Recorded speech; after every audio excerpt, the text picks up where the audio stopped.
నల్గొండ జిల్లాలో వివిధ గ్రామాలలో ప్రజాపాలన అభయహస్తం 6 గ్యారంటీల పథకానికి దరఖాస్తుల స్వీకరణ జరుగుతోంది.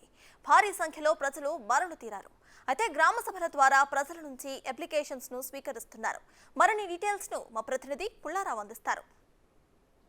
నూతనంగా కొలువుతీరినటువంటి కాంగ్రెస్ ప్రభుత్వం తన యొక్క ఎన్నికల మేనిఫెస్టోలో ఇచ్చినటువంటి హామీల్లో భాగంగా ముఖ్యంగా 6 గ్యారంటీ స్కీమ్స్ను అమలుపరచాలని చెప్పి నిర్ణయించుకోవడం జరిగింది. దానిలో ఈ యొక్క 6 గ్యారంటీ పథకాలను కూడా 100 రోజుల్లో పూర్తి చేయాలని చెప్పేసి కూడా భావించడం జరిగింది. దానిలో భాగంగానే మొదటగా అంకురార్పణ కూడా జరిగింది. మొదట 2 పథకాలను కూడా ప్రారంభించారు.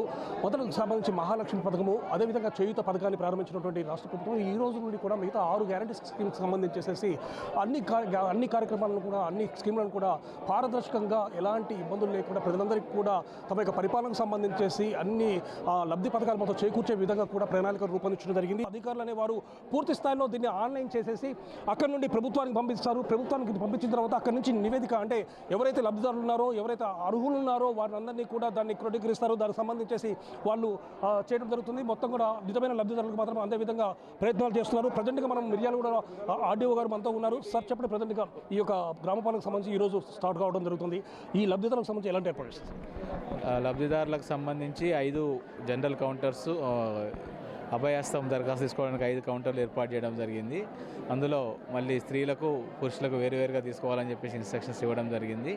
ఎటువంటి రద్దీ లాంటిది లేకుండా పోలీస్ శాఖ తరఫున కూడా బందోబస్తు ఏర్పాటు చేయడం జరిగింది. అట్లాగే ఇవి కాకుండా జనరల్ సమస్యలకు సంబంధించి తీసుకొని కూడా జనరల్ కౌంటర్ ఏర్పాటు చేయడం జరిగింది. అట్లాగే మున్సిపాలిటీలో ఉన్నటువంటి మెప్మా సిబ్బందిని కూడా రమ్మని చెప్పడం జరిగింది. ఈరోజు ఉదయం 8 నుంచి 12 గంటల వరకు, సాయంత్రం 2 నుంచి 6 గంటల వరకు తీసుకోవడం జరుగుతుంది.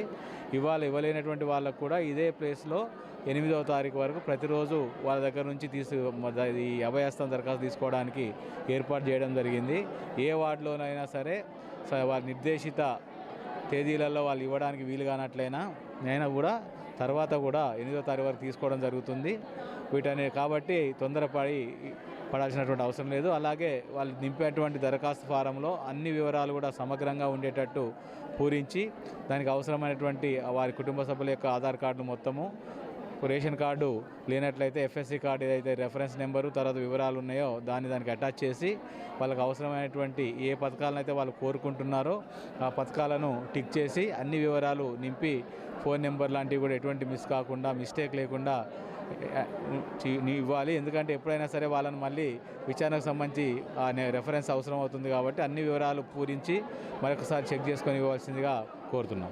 సార్, మీ ఇక్కడ ఫిల్ చేసి కంప్లీట్ మీకు ఇచ్చిన తర్వాత ఈ దరఖాస్తు ఫామ్ని నెక్స్ట్ అంటే ఆన్లైన్ చేస్తా అని చెప్తున్నారు. ఆన్లైన్ చేసిన తర్వాత ఎప్పటి వరకు లబ్ధిదారుల సంఖ్యను గుర్తించే అవకాశం?